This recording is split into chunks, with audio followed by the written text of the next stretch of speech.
의사들끼리 얘기하다 보면 듣는 경우가 있으니까 진단은 되고 수술 안 하고 돈만 받는 사실 사람들도 있긴 하거든요. 저는 양심이 있는 의사입니다. 양심!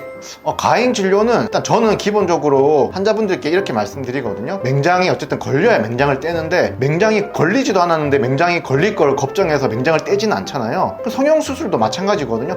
이렇게 될까봐 걱정해서 일부러 더 과하게 저는 할 필요가 일단 없다고 생각을 합니다. 저희 병원이 아무래도 눈 재수술, 눈 수술, 보건수술이 많다 보니까 일단은 다른 병원 상담을 하시고 저희 병원 오셨을 때 제일 이제 오바돼서 진료 나오는 게 뭐냐면은 눈매 교정이에요.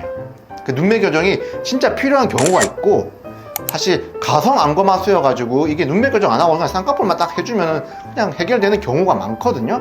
근데 거의 10군데 상담 돌아다니고 오면은 첫 수술 환자분들은 한 7, 8은 눈매 교정 진단을 받아서 오는 경우가 많은 것 같아요. 아니면 반반. 사실 근데 제가 이렇게 부지로 잡아보면은 안 해도 되는 경우가 사실 훨씬 많거든요. 이제 환자분들이 눈매 교정하면은 되게 눈이 이렇게 더 이뻐질 것 같고, 이렇게 뭔가 좀 다른 것 같고, 이제 그렇게 생각하시는 분들도 있는 것 같고, 이제 정확하게 안검하수가 있어야지 해야 된다 이렇게 알고 계시는 분들도 있는 것 같고, 그래서 제일 가행 진료가 많이 나오는 부분이 저는 이제 눈매 교정이라고 생각을 하는데, 저는 진짜 필요한 경우에만 하고, 왜냐면 이게 필요 없는데 했다가는 이게 가교정 돼가지고 나중에 사실 그거를 태축술을 하는 것도 힘들고, 아니면은 사실 눈매 교정 진단은 되고 눈매 교정 수술 안 하고 돈만 받는 사실 사람들도 있긴 하거든요. 의사들끼리 얘기하다 보면 듣는 경우가 있으니까 솔직하게 말씀드리면, 근데 많지는 않아요. 일부의 사례에서 눈매 교정 진단은 되고 눈매 교정 진짜 안 하는 것도 있긴 있습니다. 어쨌든 저는 불필요한 그 눈매 교정 진단에 대해서 조금 반대하는 경우가 있고,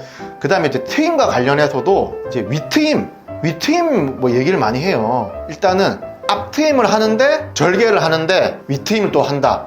이거는 말이 안 돼. 왜냐면은 앞트임을 하면은 자연스럽게 도구 이어가 생긴단 말이에요. 그 부분을 좀 연장해서 잘라주는 게 결국은 위트임인데, 절개 쌍꺼풀 하면 다 같이 자르는데 그 위트임을 추구한다는 게 말이 안 되잖아요. 근데 어쨌든 병원에서는 세일링을 해야 되고 하니까 그 위트임을 추가를 한단 말이에요. 근데 예를 들어서 메모를 하는데 앞에 좀 덮이니까 좀 피부를 잘라야 된다.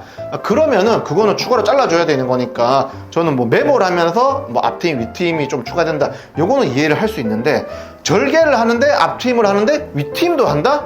이거는 그냥 세일링이라고 봅니다. 그래서 저는 그거에 대해서는 철저하게 안 하고 있습니다. 이것도 중요하지만은 이거보다는 환자분에게 결과가 더 우선 아니겠습니까? 어쨌든 본원에서는 남들이 봤을 때는 가행 진료 한다고 생각할 수도 있지만은 제 양심에 벗어나지 않게끔 최대한 가행 진료를 하지 않으려고 노력하고 있습니다. 저는 사실 하지 말라고 해서 더 문제가 돼요.